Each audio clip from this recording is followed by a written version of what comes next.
The night my husband stood in the doorway of our bedroom and told me to get out, he wasn't yelling. That almost made it worse. His voice was calm, even bored, like he was telling me to take out the trash. He said I had until Sunday. It was Thursday. I want you to picture that for a second. I had built 7 years of my life inside that house. I had painted the kitchen walls myself, twice, actually, because the first color came out wrong and he complained about it for 3 weeks. I had planted the hydrangeas in the front yard. I had refinished the hardwood floors on my hands and knees while he watched football in the next room. And on a Thursday night in February, with sleet tapping against the windows, he stood there in his undershirt and told me Sunday was my deadline. His mother had been living with us for 4 months by then.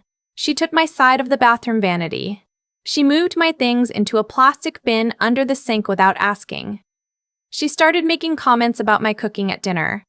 Not directly to me, but to him. While I was sitting right there. Things like, "I raised you on real food, baby," while poking at whatever I'd made. He never said a word. He just nodded and ate. I should have seen it coming. The honest truth is I did see it coming, and I stayed anyway because I had convinced myself that love meant endurance.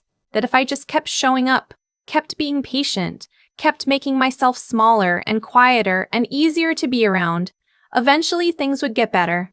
That is the lie that keeps so many of us in rooms we should have left years earlier. I packed 2 suitcases and my laptop and I drove to a motel off the highway near the airport. It smelled like cigarettes and carpet cleaner. I sat on the edge of the bed at 11 o'clock at night and I thought, this is it. This is what 7 years got me. What my husband did not know, what his mother did not know, what absolutely nobody in that entire social circle knew, was that 3 weeks earlier I had received a phone call from a patent licensing firm in San Francisco. Let me back up. Before I met my husband, I had spent 2 years developing a compression algorithm for wireless medical devices. It started as a graduate school project, something I worked on in a tiny apartment with bad lighting and a second-hand desk. My advisor thought it had potential. I filed a provisional patent on my own, spent money I didn't really have on the application, and then watched it sit quietly for years while I got married and moved into that house and started planting hydrangeas and making dinners that weren't good enough. The firm that called me had been tracking the patent. A major medical technology company wanted to license it, exclusively. The number they quoted me made me pull over on the side of the road. I sat in my car in a parking lot outside a Walgreens and read the email 3 times. Then I called my old advisor who confirmed it was real. Then I sat there for 20 more minutes just breathing. $38 million. I didn't tell my husband. I know that sounds strange, but something stopped me. Maybe it was instinct. Maybe it was the fact that his mother had moved my things into a plastic bin under the sink. Maybe it was the way he'd been looking at me for the past year, like I was a problem he hadn't figured out how to solve yet. Whatever the reason, I kept it to myself. I hired an attorney. I signed the agreement. And 3 weeks later, he told me to get out by Sunday. I drove to that motel, and I sat on that cigarette-smelling bed, and I thought, okay, let them have the house. Let them have the hydrangeas. Let them have all of it. Because I already had what I needed. The first week, I moved into a furnished short-term rental in a neighborhood I'd always liked, but never lived in. I started working with a financial advisor my attorney recommended. I called my younger sister, who was the only family member I actually trusted, and told her everything. She cried. I didn't, which surprised me. I think by that point I was so far past grief that I had arrived somewhere else entirely. Something quieter, something that felt, strangely, like relief. My husband filed for divorce 2 months later. His attorney was aggressive. They came in with a list of marital assets and demands that told me exactly how much he thought I had. Which was not much. He had no idea about the patent licensing deal. The money had gone into an account I'd opened independently before the agreement was finalized, on the advice of my attorney, who had been very clear with me about protecting premarital intellectual property. The algorithm was something I had created before our marriage. It was mine. His attorney pushed hard. Mine pushed back harder. The settlement was clean. He kept the house. I walked away with my accounts and my freedom, which at that point felt like the better end of the deal. The thing about a windfall like that is that it doesn't announce itself loudly. There's no parade. There's no moment where confetti falls from the ceiling. You just wake up one morning and the number in your account is real, and you have to decide who you want to be now. I moved to Austin. I had always wanted to live there. The energy, the weather, the way the city felt like it was still figuring itself out, which matched how I felt about myself.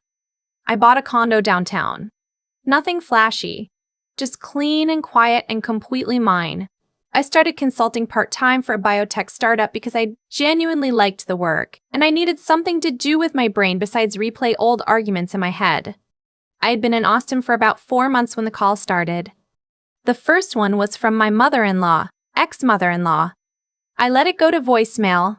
She left a message that was warm in a way she had never been warm to me when I was actually her daughter-in-law, asking how I was settling in, saying she'd love to catch up.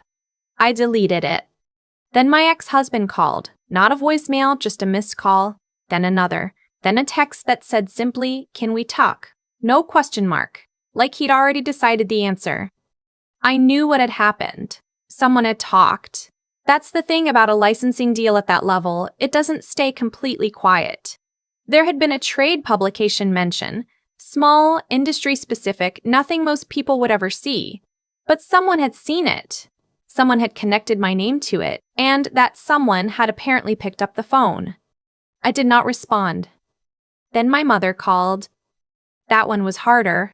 My mother and I had always had a complicated relationship, the kind where love is real but gets filtered through so much criticism and comparison and old family dynamics that it comes out sideways.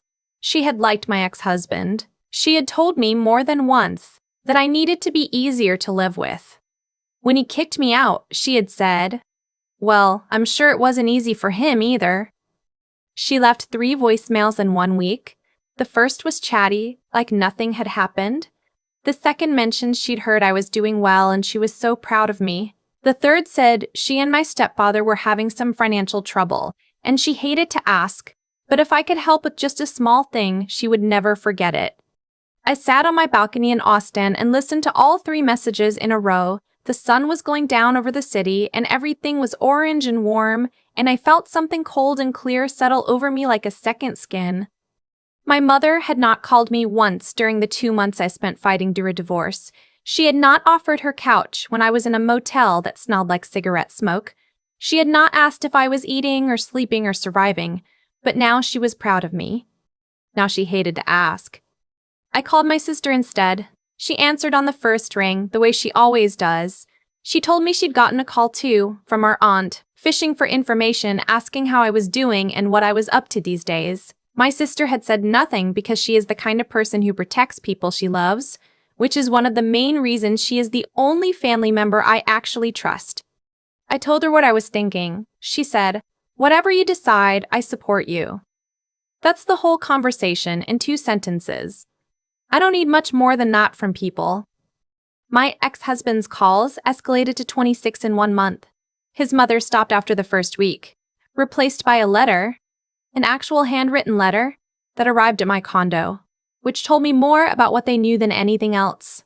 She wrote about how she'd always considered me a daughter.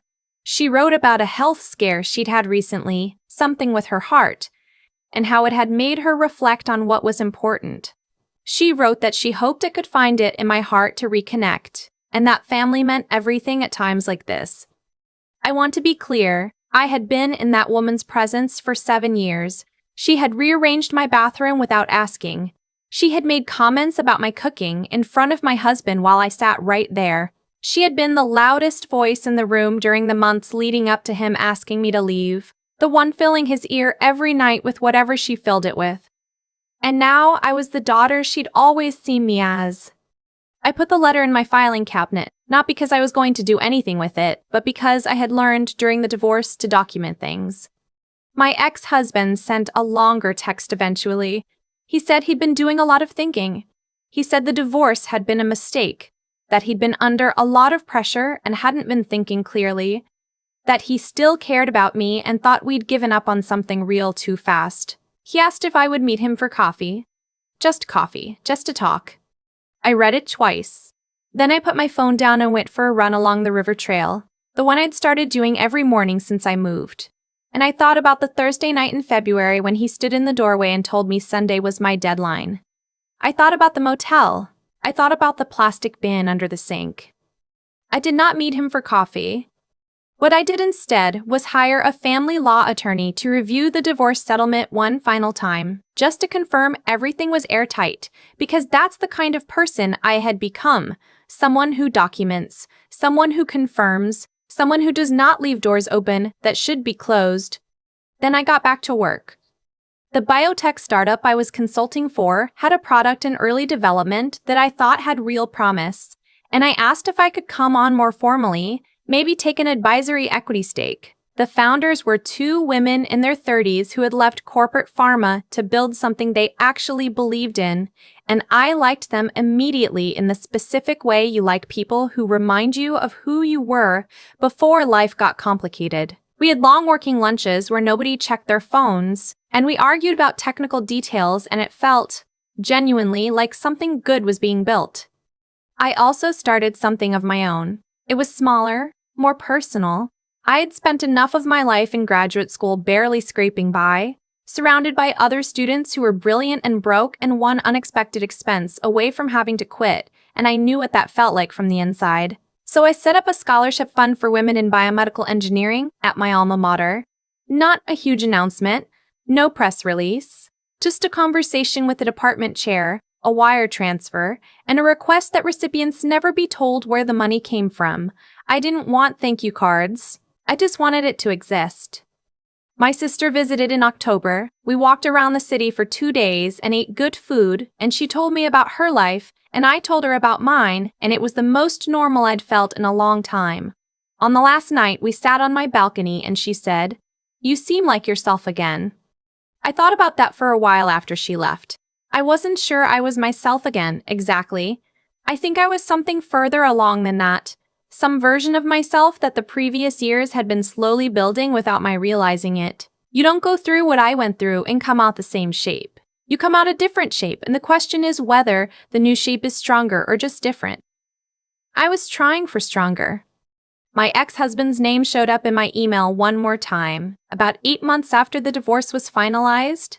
Not from him directly, from his attorney. There was a claim about intellectual property developed during the marriage, a theory that the patent work had continued in some form during our years together and therefore constituted a marital asset. It was a reach. My attorney said so immediately. But it told me something important. They had done the math, finally, and they had realized the number, and now they were going to try every door. The case was dismissed in preliminary review. My attorney called me on a Tuesday afternoon to tell me, and I was in the middle of a working lunch with the founders, and I excused myself and stepped outside into the warm Texas air, and she gave me the news, and I said thank you, and went back inside and finished my lunch. That was it. No courtroom drama, no confrontation, no moment where I got to look across a table and say my piece, just a Tuesday afternoon phone call and then tacos. I think I had expected the ending to feel bigger, like there would be a scene, some final reckoning where I stood at the top of something and watched everything resolve itself below me. But that's not how it actually goes. The real ending is quieter. It's a dismissed case on a Tuesday. It's a run along a river trail when you don't respond to a text. It's a letter you file away instead of answer. It's the slow accumulation of small choices made without an audience that eventually add up to a life. My mother and I have not spoken in 14 months.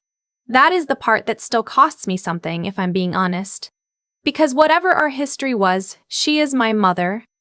And there is a grief in that silence that I don't think ever fully goes away. But I have learned, and this is the hardest lesson, that love for someone does not obligate you to accept the version of yourself they need you to be. She needed me small and struggling and grateful for whatever attention she offered. I could not be that person anymore. Maybe I never really was. My ex-husband's mother's health scare, as it turned out, was real. I found out through a mutual acquaintance.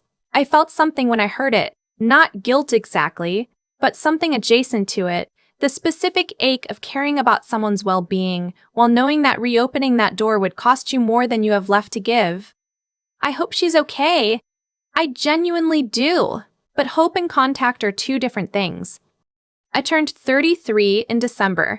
My sister flew in for the weekend and we went to a nice dinner, and she gave me a card that said something ridiculous and sentimental on the front and had a handwritten note inside that I folded up and kept. A few colleagues came out later for drinks. Someone brought a cake that was slightly wrong, the flavor was off, like the bakery had misread the order, and we ate it anyway and laughed about it, and it was genuinely uncomplicatedly fun in a way that I hadn't known evenings could still be. I sat in the Uber on the way home and looked out the window at the city, and I thought about the Thursday in February. The motel, the plastic bin, the sleet against the windows, and the calm, bored voice telling me Sunday was my deadline. And I thought, thank you.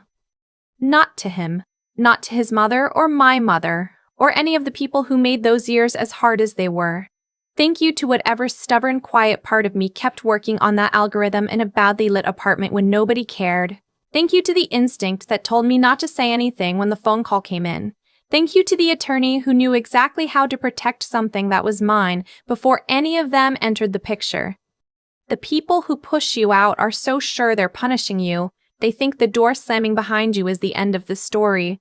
What they don't understand is that sometimes the door slamming is the beginning of it. I have a good life now, not a loud one, not the kind that photographs well for an audience, just clean and quiet and mine, built on terms I set, surrounded by people who show up because they want to, and not because they've finally done the math on what I'm worth to them.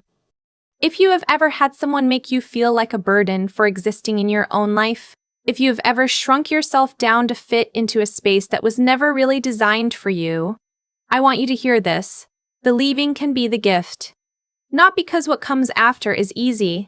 It isn't. But because you cannot build what you are actually capable of building while you are still spending all your energy managing someone else's comfort.